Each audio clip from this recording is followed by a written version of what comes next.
inspiration for writing Day After Night came directly out of an experience of visiting this detention camp in Israel called the Atlit Detention Camp, which is just south of Haifa, which is a place that school children in Israel are brought to, where they learn about this particular period in history where refugees from the Holocaust were trying to get into Palestine right after the war, and the British Mandate, which was in charge of the area, had a quota.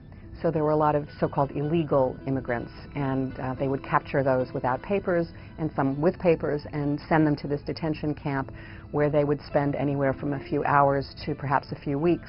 And all of them were ultimately let out into Palestine, but it was a terrifying experience for those immigrants who'd been through all kinds of hell to be put back into a barbed wire camp.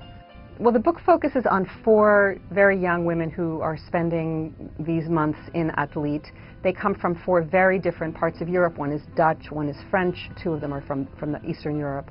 And it was really important to me to tell the story from 4 different perspectives, from 4 different personalities. And I invented these 4 characters in order to explore how does one deal with this horrific past and yet move forward into an unknown future.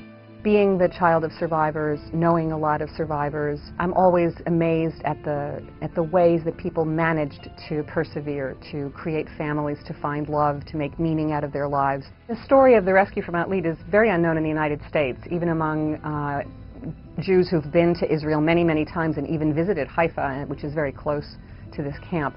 It wasn't a bloody rescue, and it didn't make international headlines so much. It made headlines locally. So it's not a huge chapter in history, but it's a very interesting one. And when I first heard it, I thought, what a great story, that would make a great novel.